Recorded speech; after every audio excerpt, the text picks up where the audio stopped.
ادبی برادری کے دوستوں، آج بات ہوگی یہاں پال سارتر کے ناول لا نوزے کے حوالے سے۔ اس کو اردو میں ترجمہ کیا گیا ہے متلی کے نام سے۔ تو لا نوزے جو ہے وہ اس کا آپ جانتے ہی ہیں کہ سارتر جو ہے وہ فرانسیسی فلسفی اور بڑا مشہور ادیب ہے۔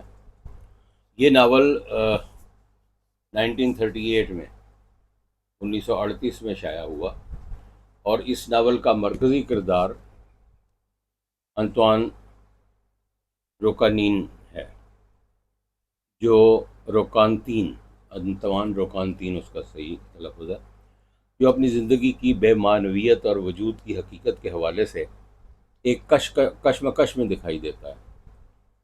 سارتر کے فلسفے کی بنیاد وجودیت ہے، جس کے مطابق انسان کی زندگی میں کوئی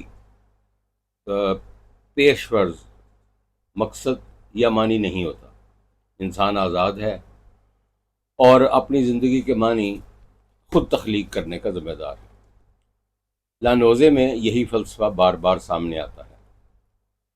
روکانتین کا وجود سے بیزار ہونا اور اس کی زندگی کی بے معنویت کا احساس سارتر کے فلسفیانہ نقطہ نظر کو واضح کرتا ہے۔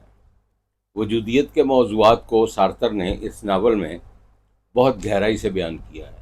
یہ ناول انسان کی داخلی کشمکش، بیگانگی اور مایوسی کا عکاس ہے۔ لانوزے کی مرکزی تھیم وجودیت اور وجود کی بے معنویت ہے۔ سارتر کے نزدیک انسان کا وجود بذات خود بے معنی ہے اور معنی اسے خود تلاش کرنا پڑتے ہیں۔ ناول کے مرکزی کردار انطوان روکانتین کی زندگی میں یہی کشمکش نظر آتی ہے۔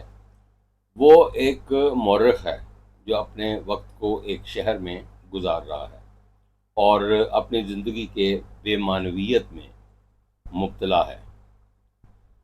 یہ کیفیت اسے اپنی زندگی سے ہی نہیں بلکہ دنیا اور احساس کے تمام جو موجودات ہیں ان سے بیگانہ کر دیتی ہے۔ روکانتین کا کردار اس ناول کی روح ہے۔ اس کی داخلی دنیا کی پیچیدگیوں اور جذباتی تضادات کو سارتر نے نہایت خوبی سے بیان کیا ہے۔ روکانتین کی زندگی کا ہر لمحہ اسے وجود کی بوجھل حقیقت کا احساس دلاتا ہے۔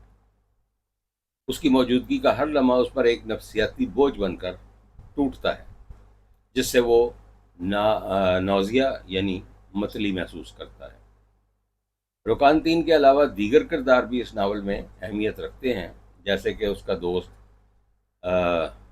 دی سیلف ناگرافی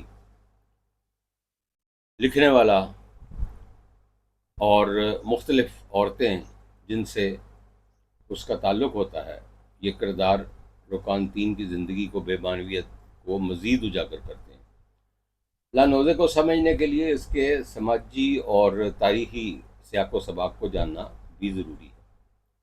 یہ ناول 1930 کی دہائی کے فرانس میں لکھا گیا تھا، جب دنیا ایک بڑی تبدیلی کے دہانے پر تھی۔ دوسری جنگ عظیم کی پیشین گوئی اور سماجی و سیاسی عدم استحکام نے لوگوں کی زندگیوں میں مایوسی اور بیگانگی کو فروغ دیا۔ اس ناول میں اسی دور کے انسان کی داخلی کشمکش اور وجودی بحران کی عکاسی ملتی ہے۔ اگرچہ لانوزے کو بہت سراہا گیا، لیکن یہ ناول بعض مقامات پر بہت پیچیدہ اور مشکل ہے۔ سارتر کی فلسفیانہ تفصیلات اور روکانتین کے خیالات کی گہرائی قاری کو بسا اوقات مغلوب کر دیتی ہے۔ اس ناول کی سست رفتار اور جزیات نگاری بھی اسے بوجھل بنا دیتی ہے۔ سارتر کا اسلوب نہایت دلچسپ اور گہرائی سے بھرپور ہے، لانوزے میں اس نے جس طرح روکانتین کے جذبات، خیالات اور تجربات کو بیان کیا ہے، وہ قاری کو اس کی اندرونی دنیا میں کھینچ لیتا ہے۔ سارتر کی نثر میں فلسفیانہ تجزیہ اور جذباتی گہرائی کا امتزاج ہے، جو اس ناول کو ایک منفرد مقام عطا کرتا ہے۔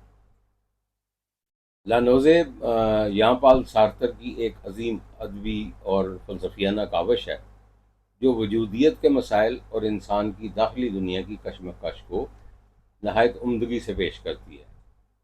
اس ناول میں سارتر نے انسانی وجود کی بے معنویت، آزادی اور بیگانگی کے موضوعات کو نہایت گہرائی اور تفصیل سے بیان کیا ہے۔